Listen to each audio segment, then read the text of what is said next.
ايه اللي اتغير في شخصيتك وفي حياتك؟ اولا يعني انا كنت عشوائي شويه. تمام. في قراراتي وفي مذاكرتي وحتى في ان انا بجيب المعلومه ازاي، فاكتشفت ازاي انظم، ازاي حتى انا مذاكرتي وانا بذاكر لوحدي وانا بدور على المعلومه بقت احسن منظمه، بقيت بعرف اخش على مصادر ايه وايه المصادر اللي ده في دراستك كلها مش في ده في دراستي التكنولوجيا؟ كلها. كلها. فاهم.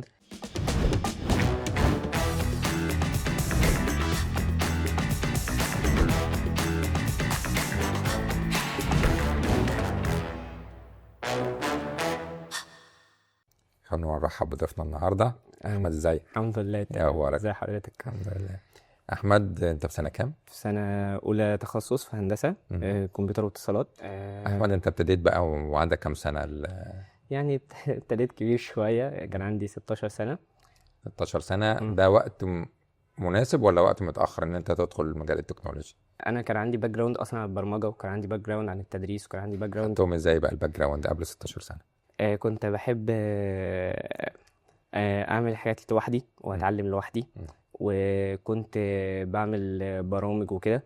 فكنت بدور بقى على الكتب والمصادر وعلى كان عندك كام سنه؟ الكلام ده من وانا صغير جدا. يعني اي مشكله مثلا انا كنت متعود مثلا اخش على اليوتيوب ادور على حلها، حتى لو كانت المشكله دي في الكمبيوتر نفسه، يعني مثلا في الاوبريتنج سيستم نفسه، في البايوس، في الحاجات اللي بتاعت الهاردوير. تمام. واصلحها بنفسي مع الريسك، يعني انا ممكن ابوظ حاجه بس انا بتعلم. يعني انت دخلت مجال الروبوتكس والاي اي والكلام ده من انت 16 سنه، بس قبل كده كان عندك، انت كنت بتعلم نفسك بنفسك المجال التكنولوجي؟ بالظبط. بس كان في حاجه يعني اللي استفدتها بجد فعلا. يعني لما كنت في الروبوتكس كان بيبقى معايا انستراكتور، كان معايا حد بيوجهني. تمام. كان معايا حد بيقول لي ده هينفعك وده لا. ما تشتتش نفسك وكده. تمام. يعني في عشوائيه في الدراسه، في عشوائيه كبيره. مفيش بلان ماشي عليه. بالظبط. لكن انت ما دخلت بقى مجال اللي انت بتدرس بطريقه منظمه، بالظبط. ابتديت ترسم خريطه لحياتك. بالظبط. وشايف ان انت لو كنت ابتديت المرحله دي من قبل 16 سنه، لو كنت من وانت 10 سنين مثلا ولا حاجه، كان هتفرق معاك كتير؟ كانت هتفرق معايا في دراستي، كانت هتفرق معايا في شخصيتي. يعني كنت هينفع اسافر كمان. انا كان نفسي بصراحه اسافر في كامبات، بس ما نفعش يعني، كنت كبير يعني. فللاسف ما عرفتش، بس انا كان بجد نفسي من وانا صغير ابدا الحاجات دي. تمام، حلو قوي. بس برضو بنقول اي حد ما دخلش المجال لغايه وهو 16 سنه برضو يبتدي يدخل. بالظبط. المجال بجد جميل. حلو. وهيعلم كتير قوي يعني. طيب، خلينا بقى نشوف انت لما ابتديت وانت عندك 16 سنه وابتديت المجال ده لغايه دلوقتي، انت عندك كام سنه دلوقتي؟ 20 سنه. يعني بقى لك الاربع سنين دول، ايه اللي اتغير في شخصيتك وفي حياتك؟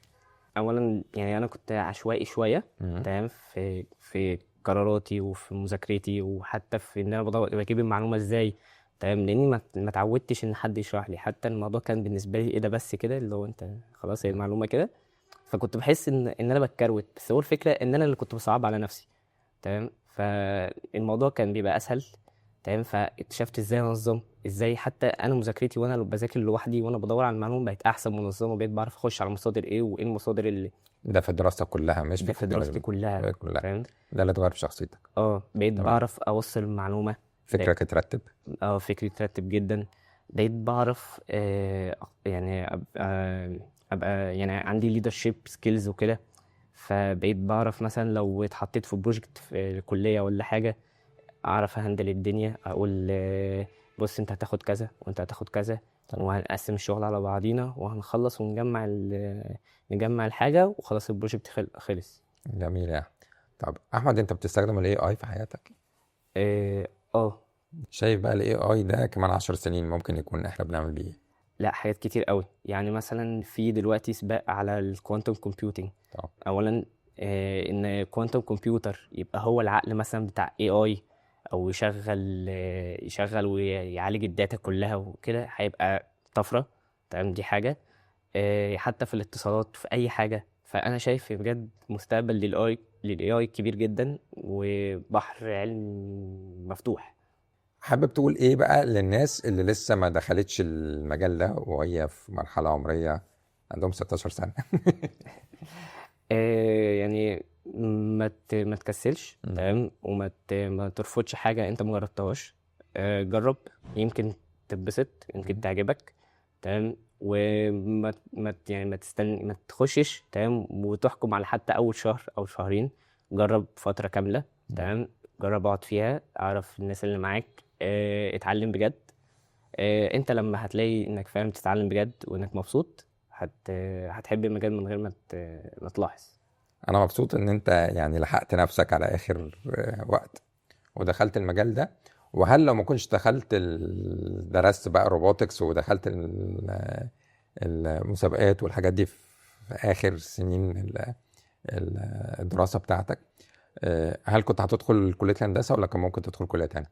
هو من وانا صغير نفسي في هندسه كمبيوتر. انت انا راسم طريقك من قبل اي حاجة. احمد انا مبسوط جدا للانترفيو معاك، الله يخليك، وان شاء الله مستقبل ناجح في كل حاجة وفي مجالات الروبوتكس، وتبقى من الناس اللي بتدرس وبتنتج ان شاء الله تكنولوجي في الفترة اللي جاية. شكرا يا احمد. شكرا.